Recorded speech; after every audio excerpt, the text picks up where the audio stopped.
Dans cette vidéo, nous allons vous présenter comment nous posons le ballast à l'aide d'une machine à aspiration pour simplifier et industrialiser le processus. Il s'agit évidemment, dans un premier temps, de déposer le ballast. Ici, nous l'avons intégré dans un récipient dont la largeur d'ouverture du col est légèrement supérieure à la largeur des voies. Nous considérons évidemment les voies posées, fixées sur leur semelle, ici du liège.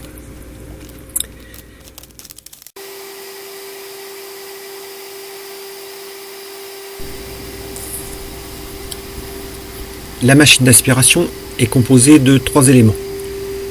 Le premier, bien entendu, l'aspirateur, pour nous un aspirateur vertical que nous utilisons depuis des années.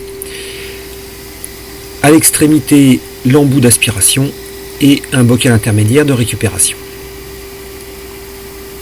Nous pratiquions habituellement la pose du ballast par une pose à la main avec égalisation au pinceau et à la brosse fine type brosse à pochoir. Il s'agit en fait d'égaliser les grains de ballast entre les traverses de façon à arriver juste en dessous de leur surface et sans déborder ni laisser des grains sur les tire-fonds.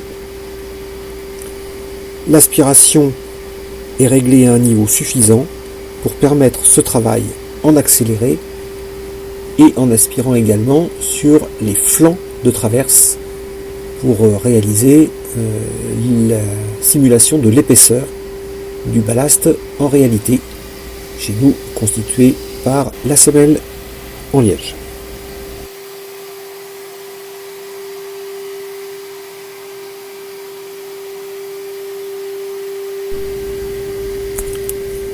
L'embout d'aspiration est réalisé en tube de cuivre soudé à l'étain. L'embout lui-même est un T dont les extrémités horizontales ont été obstruées et soudées. Une saignée est pratiquée sur toute la largeur du T et complétée de 2 fentes à l'écartement des fils de rail. Un tube rallonge permet de fixer le tube d'aspiration, ici entré en force. Il peut être aussi fixé avec un collier.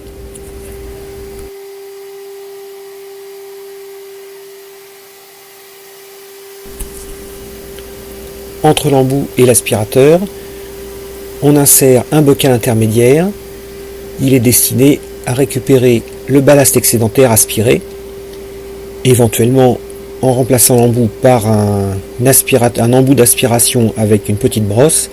Il permet également de récupérer les petites pièces cassées ou tombées des convois lorsqu'on nettoie le réseau, ce qui doit être fait évidemment régulièrement.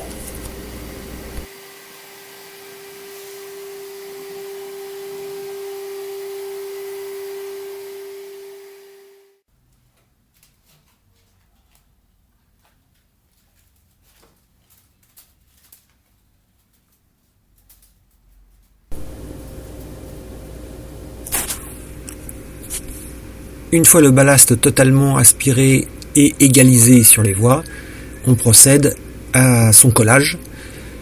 Nous utilisons traditionnellement le mélange classique de colle blanche diluée à raison de 2 tiers d'eau et additionné de quelques gouttes de liquide vaisselle destiné à supprimer la tension superficielle et pour permettre une meilleure imprégnation des grains de ballast par la colle. On procède ici par large application en suivant les fils de voie et en débordant largement pour parfaitement coller la totalité du ballast. La dernière opération consiste à supprimer les petites bulles qui peuvent remonter des bords et du fond du ballast. Avec une petite pointe, on vient percer la bulle, remettre les grains pour boucher le trou. La colle encore fluide et liquide viendra compléter l'uniformisation et on ne verra plus ces traces au bout de quelques minutes.